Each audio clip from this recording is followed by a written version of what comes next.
துணை முதல்வர் உதயநிதி ஸ்டாலினின் சவாலை ஏற்று அண்ணா சாலைக்கு தனியாக வர தயார் என்று பாஜக மாநில தலைவர் அண்ணாமலை பதிலளித்துள்ளார்.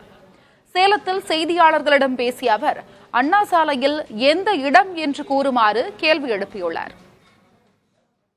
நான் சென்னைக்கு எப்ப போறனோ, அடுத்த வாரம் போக இருக்கிறேன். சென்னைக்கு எப்ப போறனோ, அண்ணா சாலையில எங்க வரணும் திமுக காரன் நாளையும் தேதியும் இடத்தையும் குறிக்கட்டும்.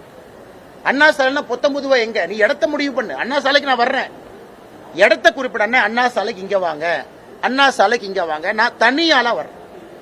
பாரதிய ஜனதா கட்சியினுடைய தொண்டர் யாரும் என் கூட வர மாட்டாங்க. தனியால ஒத்தால வர்றேன்.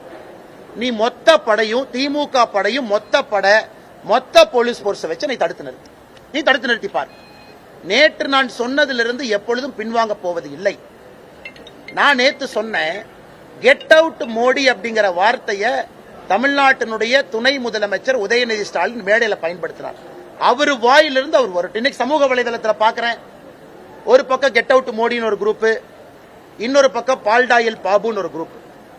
இரண்டு பேரும் சமூக வலைதளத்தில் கருத்து பரிமாற்றம் நடந்து கொண்டிருக்கிறது.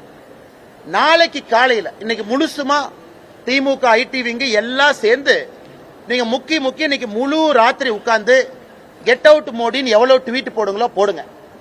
நாளைக்கு காலையில 6 மணிக்கு என்னுடைய ட்விட்டர்ல சரியா 6 மணிக்கு காலையில கெட் அவுட் ஸ்டாலின் நான் ட்வீட் போடுறேன். எவ்வளவு ட்வீட் அது போகுதுன்னு பார்க்கலாம். நான் சவால் விடுறேன், மொத்த திமுக ஐடிவிங்க்கு சவால் விடுறேன். இன்னைக்கு நீங்க எவ்வளவு ட்வீட் போட்டீங்களோ மொத்தமா குறிப்பெடுத்து கணக்கெடுத்து எழுதி வச்சுக்கங்க. நாளைக்கு 6 மணியிலிருந்து பிஜேபியினுடைய காலம்.